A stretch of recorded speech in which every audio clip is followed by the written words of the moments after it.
The United States is set to decide this week on whether or not it will designate North Korea as a state sponsor of terror.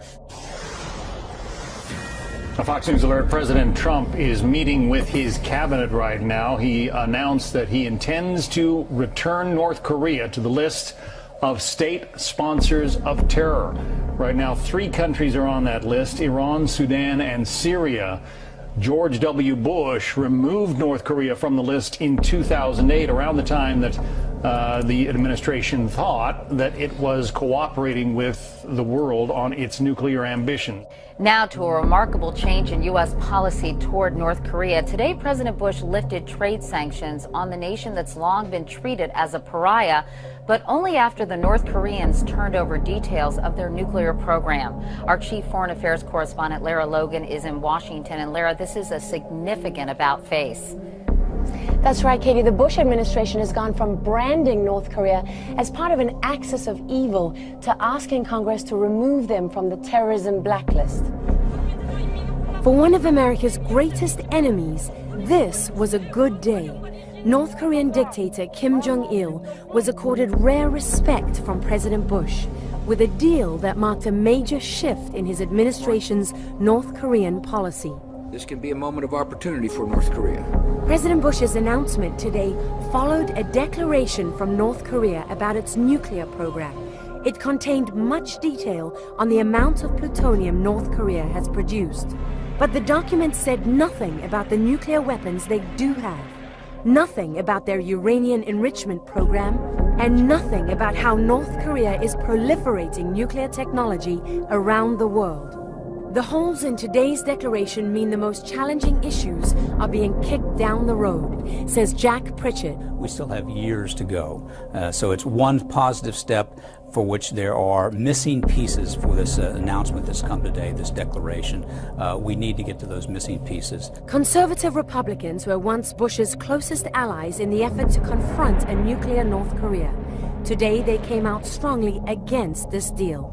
David Asher says the agreement demands little of the North Koreans and leaves the U.S. with no leverage. I happen to think that they're pretty smart, and what they're doing is probably trying to trap us in a cage of our own making. But others say the deal allows the United States to focus on what becomes the last remaining member of the axis of evil, Iran. Katie? All right, Lara Logan in Washington tonight. Thanks, Lara. President Trump announcing that he intends to return North Korea to the list of state sponsors of terrorism. Good morning. We just returned from a historic 12-day trip to Asia.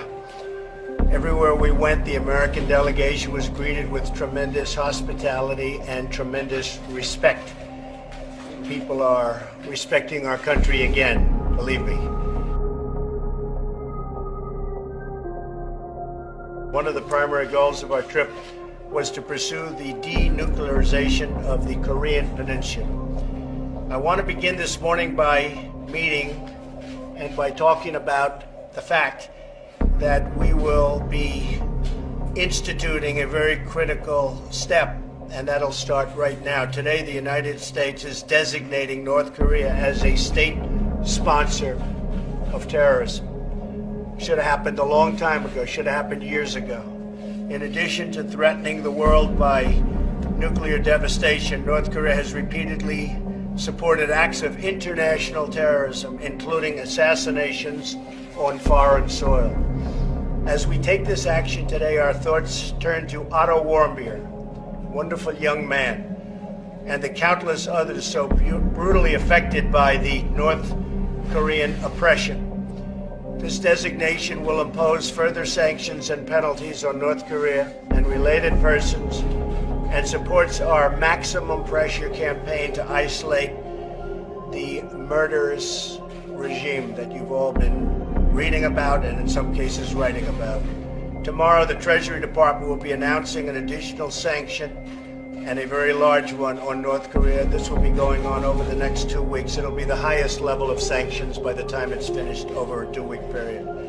The North Korean regime must be lawful.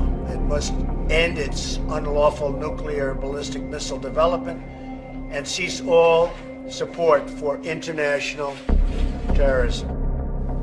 The top U.S. nuclear commander has said he would go against President Donald Trump's order to launch nuclear weapons if he thought it was, quote, illegal. Speaking at a security forum on Saturday, the commander of the U.S. Strategic Command Air Force General John Hyten said he had given a lot of thought to the idea of such an order in light of recent tensions with North Korea. I think some people think we're stupid. We're not stupid people. We think about these things a lot. When you have this responsibility, how do you not think about it? And so, but what people forget is this is a military mission and a military function. And since the day I joined the service 36 years ago, every year I get trained in the law of armed conflict. And the law of armed conflict has certain principles. Necessity, distinction, proportionality, unnecessary suffering, all those things are defined. And we get, you know, for 20 years it was the William Calley My thing that we were trained on, because if you execute an unlawful order, you will go to jail. You could go to jail for the rest of your life. It applies to nuclear weapons, it applies to small arms, it applies to small unit tactics, it applies to everything, and we apply it as we go through it. It's not that difficult. And the way the process works, if you want to get into details later, I'll go into the details later. The way the process works is it's simple. I provide advice to the president, he'll tell me what to do, and if it's illegal, guess what's going to happen? You say no. I'm going to say, Mr. President, that's illegal. And guess what he's going to do? He's going to say, what would be legal? And we'll come up with options of a mix of capabilities to respond to whatever the situation is. And that's the way it works.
Well, China is sending a special envoy to North Korea. In fact, he's arrived there. It's become the highest level Chinese official to visit the North in the last 2 years. But President Trump calls it a big move in the wake of his Asian trip. So what can we expect from the Chinese envoy's visit, especially when it concerns North Korea and Kim Jong-un's nuclear program? Jonathan Schnauzer joins us. He's Vice President of Research at the Foundation for the Defense of Democracy. He's also former terrorism analyst at the Treasury Department. Jonathan, good to see you. I mean, it seems encouraging, but I don't know. I mean, look, I don't know if you can have any breakthroughs on missiles when the official North Korean news agency, they lead with this. Ready for this one? They say, quote, respected Supreme Leader Kim Jong-un was presented with a gift by a special envoy of the General Secretary of the Central Committee of the Communist Party. Doesn't sound like China's taking too much of a tough line.